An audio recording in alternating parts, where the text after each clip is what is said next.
Imagine a guy, walks into a gym, let's say on January 2nd, yeah, and fresh shoes, new bottle, expensive, like a smartwatch, and he stands, in front of the mirror, like, let's say, takes, a heroic breath and says, from today I will become, like, let's say, strong, right? And it sounds, beautiful, like, cinematic. The music almost starts by itself, but then you ask him, like, one simple question. Okay, what exactly is the problem right now? And he says, for example, well, I'm not strong. Fine, but you can ask why. I don't know why, and like what will you train first, for example. He will say, for example, everything, or like, how many days a week, or like as many as possible. He can respond, right? And what will you stop eating, you can ask and like a next question, right? Like bad food, what is bad food, bad food. So there's no like a clear like explanation, and there it is. That is not strategy. That is a motivational poster, which is wearing like a gym shorts, and it's basically this book, which is called like a Good Strategy, Bad Strategy by Richard Rumelt, kind of like a very polite punch, in the face to like this kind of thinking, because the book says like stop calling every dream or goal, this kind of wish, slogan or vision, and like a, let's say, PowerPoint slide, a strategy. I mean, it sounds nice, but no one knows what the fuck is that. And a strategy is not like, well, let's say we want to grow, and it is not like so-called we will be the best. It is not also we believe in excellence, this kind of shit. Everybody, believes in excellence, and even the worst restaurant in town has, quality and tradition written on the menu, while like serving chicken that tastes like a wet napkin. And Rumelt's big message is simple here, but not soft. That good strategy, starts by facing the real problem, not like the pretty problem, not like the polite problem, but the real one. And this is why this book is useful, not like only for like CEOs, or let's say armies, or giant, for example, companies. Is also useful for like average people, for you, for example, let's say for you learning English, or for losing weight, or for example for repairing a relationship, or like for building a small, let's say, business, for choosing what to do, for example, with your limited time on a Tuesday afternoon, when your brain is half dead and your phone is screaming for attention. Because most people, don't fail because they have no goals. They fail because they have too many goals. And in other words, they cannot focus to the one shit. No, like, analysis, no, like, coherent action. And that is the whole, like a tragedy in one, like a sentence. A person says, for example, I want to improve my life. Okay, nice, but where is the bottleneck? Is it like money, energy, discipline, skill? Because life, improving life for anyone mean different things. And until you name the like obstacle, you're not doing strategy. You just like emotionally decorating the fog. And author gives this like a beautiful structure called the kernel of good strategy, which include things like diagnosis, guiding policy, coherent action, not fancy, not like Instagrammable, let's say, but deadly useful. And first, you gotta define like what is like really going on, like because how you can find solution if you don't know exact problem. And second, you choose like the general way you will deal with it, like. And then third, you take like for example actions that actually like fit together.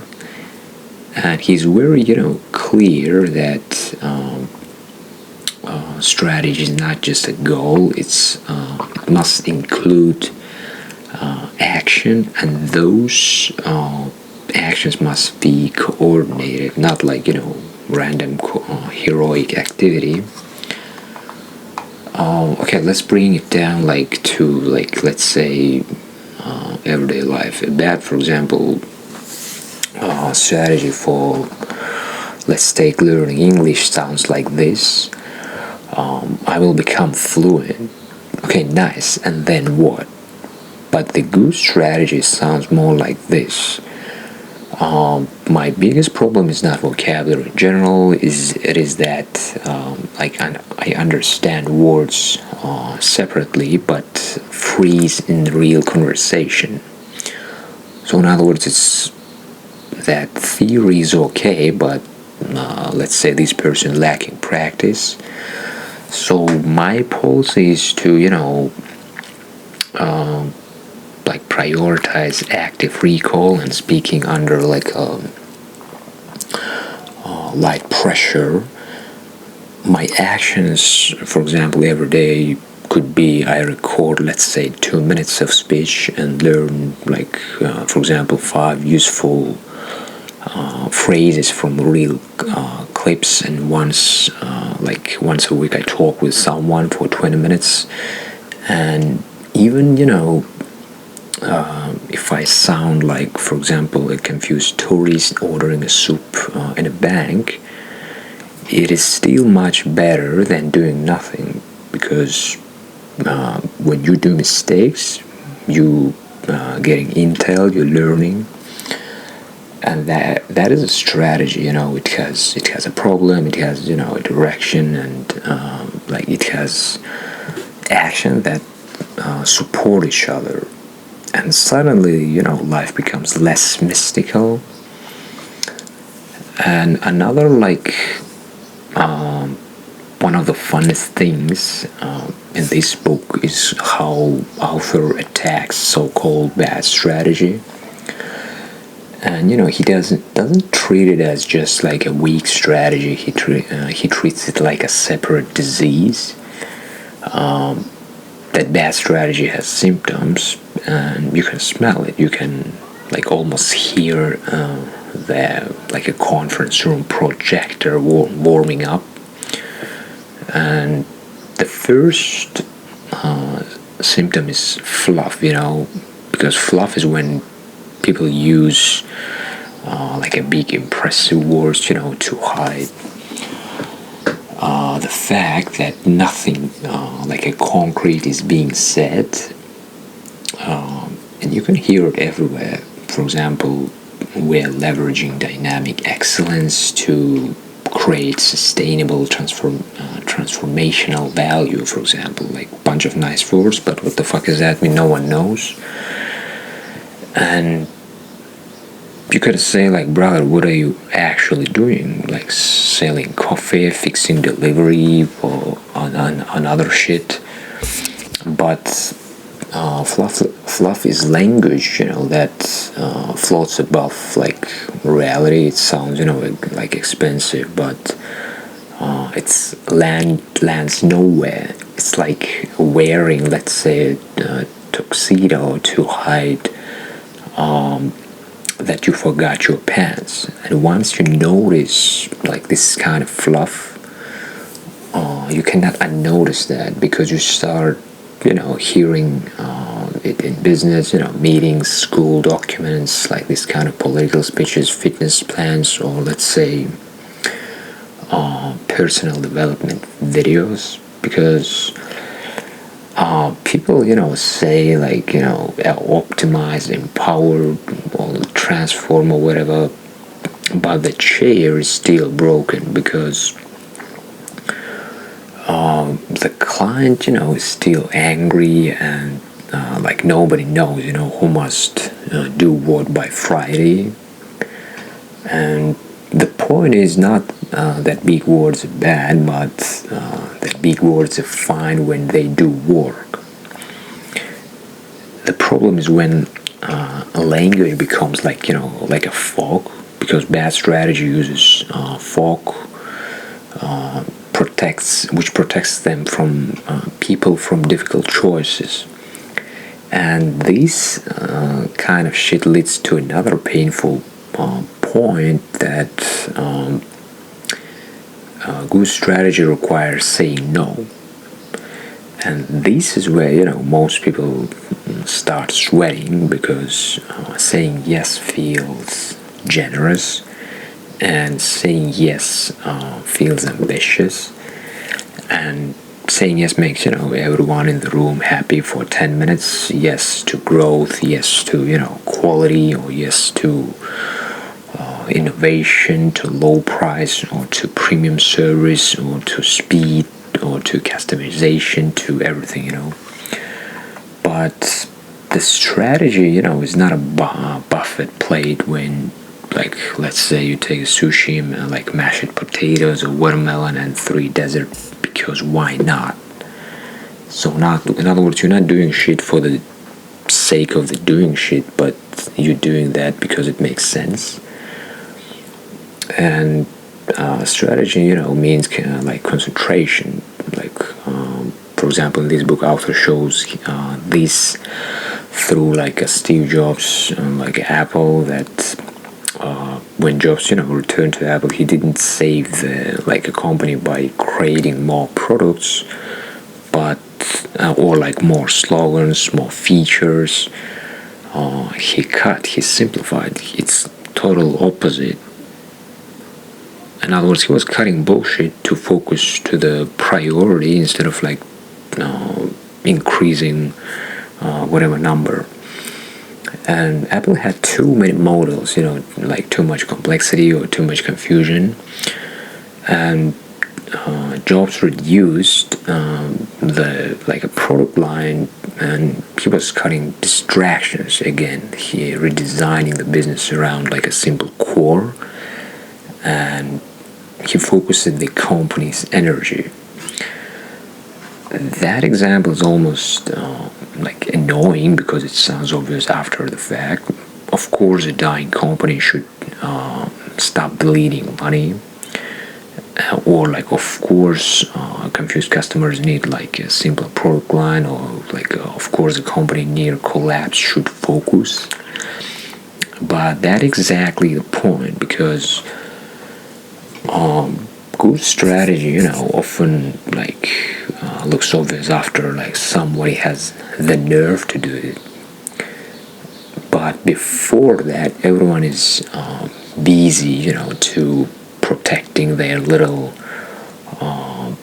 department, their little project, their little like strategic initiative that nobody wants to kill, because it has like a nice logo or whatever. And same in normal life, for example, the person says like, I don't have time. No, often the real sentence, I refuse to choose. For example, again, if you want to learn English, build a side income, get fit, or read more, whatever. Answer everyone, watch Netflix, live better, or like another shit. Okay, fine, but reality charges interest, because every yes takes energy from another yes. And good strategy is the discipline of choosing where the punch lands. Not everywhere, but somewhere. And there is no there is another a big idea in the book which is called leverage. And leverage is not just work harder or it is finding the point where a small amount of force creates a big effect. But author uses the idea of a so-called pivot point, the place where concentrated action can cause a cascade of good outcomes. And strategy is not a spreading effort evenly like a peanut butter. It is finding the hinge. Let's say, think about a messy apartment, for example. A bad strategy will be okay, I will clean everything, and then you walk around moving one sock, or washing one cup, opening one drawer, getting emotionally injured by old recipe, and then somehow you end up watching whatever TikTok or YouTube, a man restore a rusty knife from 16th century. But the good strategy could be the kitchen is the bottleneck. If the sink and counter are clean, I can cook, eat better, and stop ordering food. So today I only clear the sink, trash, and counter, and that is the leverage. One place, big effect.